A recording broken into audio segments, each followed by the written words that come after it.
কথা বলবে রাম নারায়ণ রাম নারায়ণ।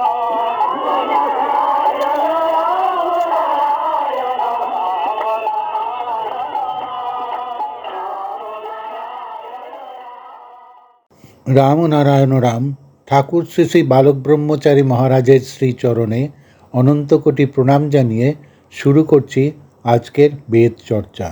বিষয় মৃত্যু মানে অবসান নয়, পরিবর্তন মাত্র। ঠাকুর বলছেন, আমাদের এই দেহের ক্ষেত্র এরকম একটি বস্তু যে এর ভিতরে যে জিনিস রোপণ করা যায় তাই ফেঁপে ওঠে। মননের মাধ্যমে যা স্মরণ করা যায় তাই এখানে এসে বাড়ি খায় এবং স্পন্দিত হয়। এই দেহক্ষেত্রেই জগতের যত কিছু রহস্য জানা যায়। অনন্ত বিশ্বে যা যা সত্য আছে সবটাই এর মধ্যে প্রতিফলিত এবং বিকশিত হয়। প্রকৃতির কত বড় দান এই দেহবিনা যন্ত্র। জন্মের রহস্যই হচ্ছে নিজেকে জানো, আত্মানং বিদ্ধি। স্বরূপই যে বিশ্বরূপ, এই স্বরূপকে বুঝে নেওয়ার জন্যই জন্ম।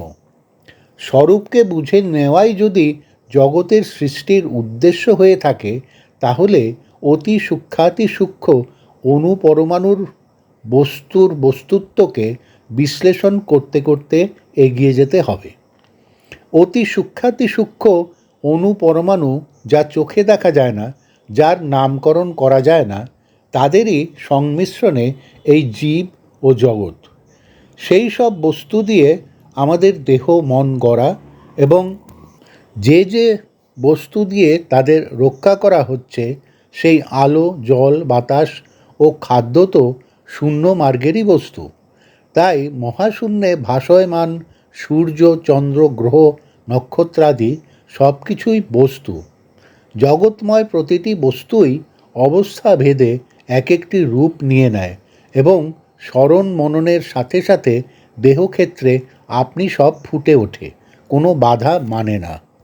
আপন সত্তাকে উপলব্ধি করার জন্য এবং মহাকাশের মহাসুরের সাথে একাত্ম হয়ে যাওয়ার জন্য মৃত্যু হচ্ছে সাধনার একটা স্তর বা আসন। নিজের ভিতরে আত্মস্থ হয়ে বিরাটের বিরাট শক্তিকে বুঝবার জন্যই স্বপ্ন ও নিদ্রার মতো মৃত্যুর ব্যবস্থা। মৃত্যু মানে অবসান নয়, নিজেকে নিজে জানার জন্যই প্রকৃতি হতে এই ব্যবস্থা। জাগ্রত অবস্থায় যখন নিদ্রা বা মৃত্যুর মাত্রা আনা সম্ভব হবে, তখনই জেগে উঠবে স্রষ্টার সেই শ্রেষ্ঠ শক্তি প্রতি জীবে, যা বীজাকারে রয়েছে সহজাত। নিজের স্বরূপকে জেনে জীব তখন সর্বজ্ঞ ও অন্তর্যামী হয়ে যাবে, পূর্ণ হয়ে যাবে। নিদ্রা ও সমাধির ধ্যানকে যখন জীব জাগ্রত ধ্যানে আনতে পারবে, তখনই সে সঠিক বুঝতে পারবে যে বিশ্বরূপ স্বরূপ ছাড়া নয়। তখনই সে বলতে পারবে, আমি সেই আমি, সোহম। এরই নাম সিদ্ধি, মুক্তি বা নির্বাণ। মৃত্যু মানে জীবনের শেষ নয়, চৈতন্যের বিলুপ্তি নয়। সবের যে অবস্থা, শ্বাস নেই, সাড়া নেই, জীবনী শক্তির প্রকাশ নেই, আগুনে ফেলে দিলেও হুঁশ নেই, এটা গভীরতায় মগ্ন থাকারই একটা অবস্থা। যখনই মৃত্যুতে পরিণত হয়, প্রতিটি অবস্থার ভেদাভেদে এক একটা স্তর পার হয়ে যায়। এটাই সমাধি। মৃত্যুর সূচনা জন্ম হতেই। হাঁচি কাশি জ্বর এরই পরিণতি হতে হতে শেষবেলায় যখন শুয়ে পড়ল, তখন আবার আরেকটি অবস্থা। আমাদের অণু পরমাণুগুলো এত সতেজ যে দেহের মাঝে প্রত্যেকেই সদা সর্বদা কর্মে রত। কিন্তু কে খায় বলতে পারে না, খুঁজে পায় না। কে বোঝে বলতে পারে না, খুঁজে পায় না। খুঁজে না পাওয়াটাই এর কাজ। যখন দেহের অবসান হয়, সাথে সাথে আর একটা অবস্থার সঙ্গে সম্মেলন হয়।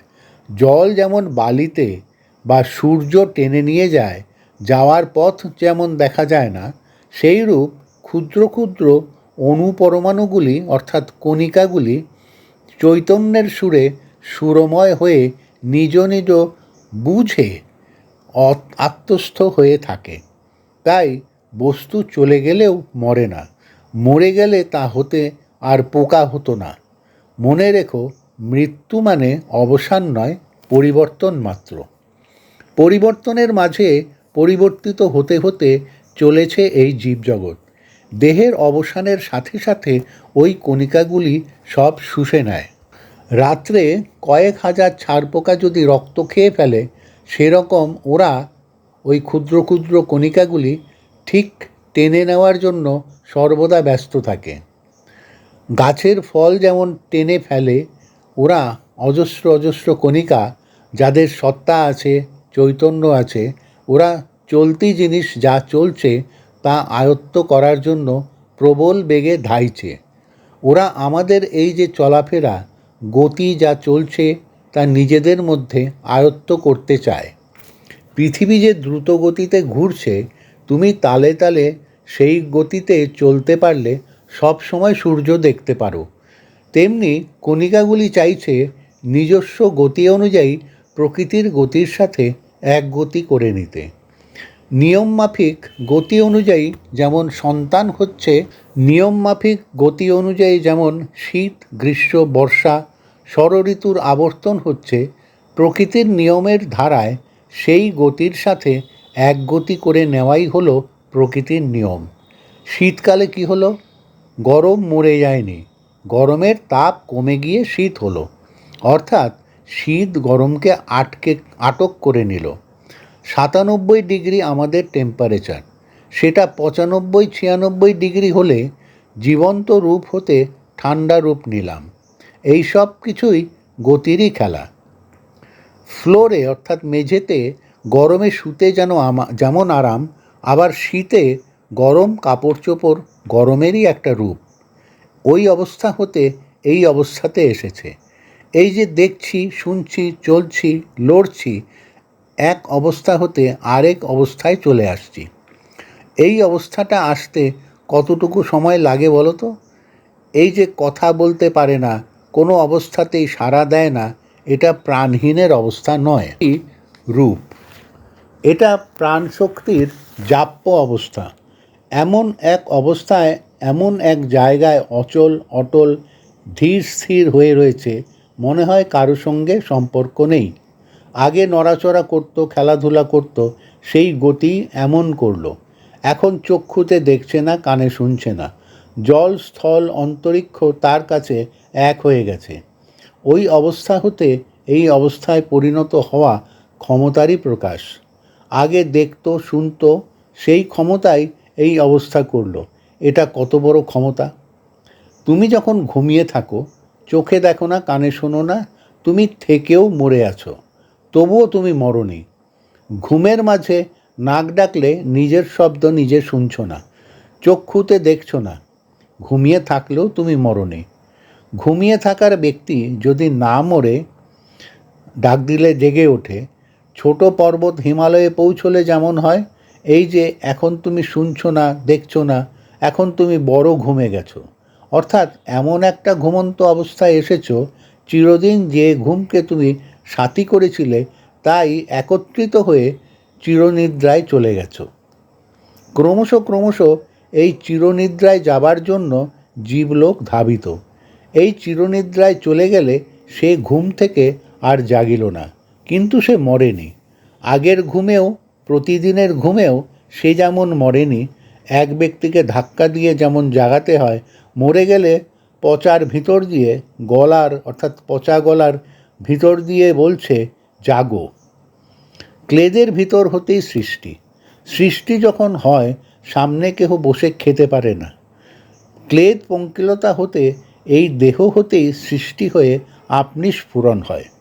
বেঁচে থাকা অবস্থায় যদি পোকা অর্থাৎ কৃমি কীট হয় দেহে, আবার মৃত্যুতে থাকা অবস্থায়ও যদি পোকা হয় দেহে, তবে প্রসব হওয়া অর্থাৎ ভূমিষ্ঠ হওয়া ব্যক্তি নির্দিষ্ট আসনে উপবিষ্ট হয়ে নিজস্ব রূপেরই আরেকটা রূপে নিজেকে প্রকাশ করছে।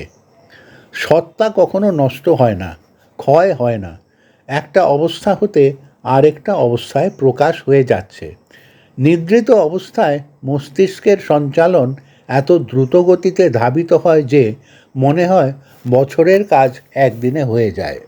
ভারী গ্লাসের অর্থাৎ কাঁচের ভিতর কনসেন্ট্রেটেড হয়ে সূর্যের আলো পড়ে যেমন স্ফুলিঙ্গ হয়, ঠিক সেইরূপ চিরনিদ্রায় নিদ্রিত ব্যক্তির ধীর স্থিরের ভিতর দিয়ে অনন্ত ব্যাপকতায় ছড়িয়ে আছে যে মন, সেই মন কনসেন্ট্রেটেড হয়ে প্রতিফলিত হয়। এটাকেই বলছে সমাধি। ভারী গ্লাসের মতন ওই সমাধির গভীরতার মাঝে প্রতিফলিত হয়ে মন অনাদি অনন্ত রূপের মাঝে চলে যায়। ধারাবাহিক ধারা অনুযায়ী অণুগুলি চলতে থাকে। কখন যায়, কিভাবে যায়, উপরের দিকে দেখা যায় না। আবার যোগাযোগ সূত্রে বিন্দুতে বিন্দুতে, বস্তুতে বস্তুতে ব্যাপকতায় ছড়িয়ে থাকে। সে আগুনে যাক আর জলে যাক, সে জেনে নেয়, বুঝে নেয়। মৃত্যুর অবস্থায়ও সে যেন নূতন জীবন ধারণ করার জন্য একের পর এক অবস্থায় চলে যায়। কিভাবে যে আমরা বড় হয়েছি তা কি বোঝা যায়? আসার পথটা যেমন, যাওয়ার পথটাও সেই রূপ।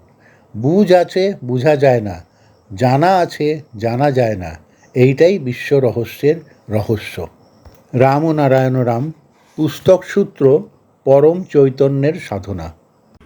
প্রিয় শ্রোতাবৃন্দ, আপনারা আপনাদের মতামত কমেন্ট করে জানাবেন এবং শেয়ার করে সবার মাঝে ঠাকুরের কথা ছড়িয়ে দেবেন এবং সাবস্ক্রাইব করে দেবেন যাতে পরবর্তী অধ্যায়গুলো আপনাদের কাছে সহজেই পৌঁছে যায়।